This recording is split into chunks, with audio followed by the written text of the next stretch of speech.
Hello and happy Friday to you. This is First Alert Storm Team Chief Meteorologist Russ Thomas with a look at our forecast for this evening. For the weekend as well, we've got a lot to talk about because we have the chance for severe storms. Also a heat advisory in place, which was just issued at about 2:30 by the National Weather Service. That heat advisory is for tomorrow. We'll cover that coming up here in just 1 second. I do want to show you what is going on outside right now. Pretty look. For the most part, the smoke is out of the region. That is good news for sure. Again, dealing with some of that poor air quality over the last couple of days. It's nice to get the breaks there, see that beautiful blue sky without the haze in the air. I want to go ahead and show you what we've got right now. And again, this is first alerting you to the opportunity for severe storms late this evening and overnight. Then we have another opportunity both early tomorrow morning, really before daybreak, and then again late in the afternoon and evening, early overnight hours on Sunday, and then yet another risk on Sunday, early morning, and then during the afternoon. So again, the severe risk is there. It looks like right now, and we'll show you in just 1 second, that the best opportunity to see severe weather is actually going to come late tonight through early tomorrow. And so you see it right there. Again, I've got to get my my laptop here ready for you. But yes, so I think 3 opportunities here. Now the good news is, for the most part, daytime hours are not going to be all that bad. We should be in pretty good shape out there. It is when we get to those evening hours, overnight hours, that we do have that opportunity to see the severe weather. Here we go. We've got it in play now. Here's what we've got for you. You see the area shaded in yellow there. That's our slight risk area, and you can see most of eastern North Dakota. This does include Grand Forks, not quite as far east as Fargo as you can see, but much of the Devil's Lake Basin, James River Valley, under that slight risk area. Just about all of the locations in the marginal risk or dark green area there. So again, severe weather potential. This is late this evening and overnight. So again, the concern is going to be, I think, basically after 10, 11 o'clock through about 5, 6 o'clock tomorrow morning. And we'll walk through that for you in just a second. Do want to let you know that large hail, golf ball sized, as well as high winds up to 70 miles per hour, those are the big concerns. Tornadoes, yes, they're possible. Looks like a pretty low chance, but we certainly can't rule it out. In fact, you take a look right there. It's the low risk area you see shaded in the green. You go farther south and east where it's black, there is no likelihood, or there is not likelihood to see tornadoes in those areas. But you get to the area shaded in green there, and we do have that very low risk. Again, you can see Grand Forks all the way down to Fargo, in fact, Jamestown, Devil's Lake, Langdon as well. Let's look at the wind threat. Elevated threat, 70 plus miles per hour, basically kind of covering the same area, that slight risk area where the severe storms are located. The rest of the region, only an isolated chance. But again, just about all areas do at least have some sort of wind threat as we head into the evening, overnight hours, into early tomorrow morning. Again, wind speeds of 70 miles per hour. Those are very strong winds. Hail threat, elevated in the area shaded in yellow. That's hail at about 1.5 inches diameter.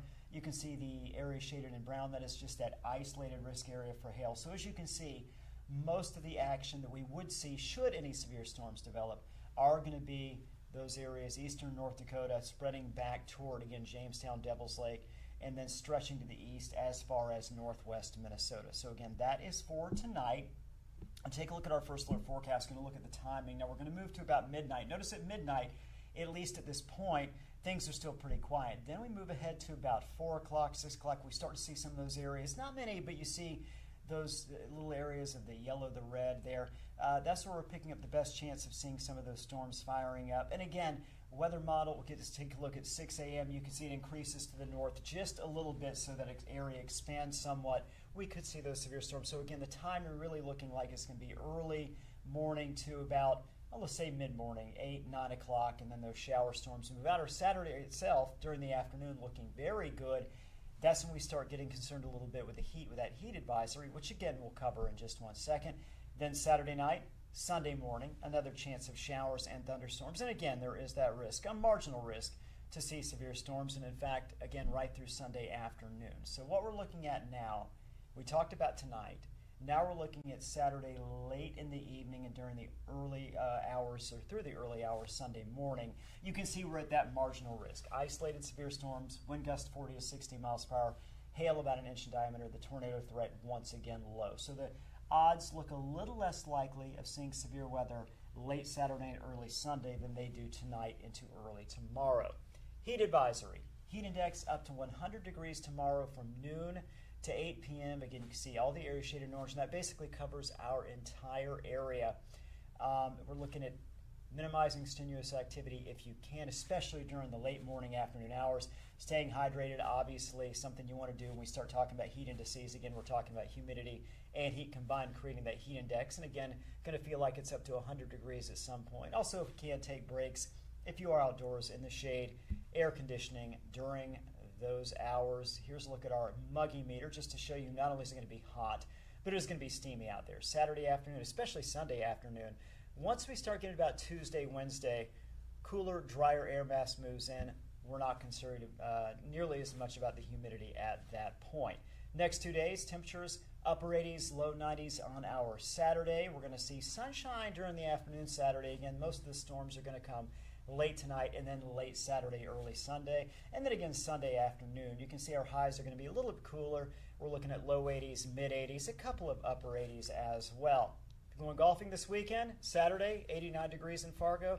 Going to be a hot one, as mentioned, humid as well. On Sunday, better chance for storms with a temperature of 87 degrees. So again, looking at a couple things here. Looking at the chance for severe storms tonight, tomorrow night, and then again even to Sunday afternoon.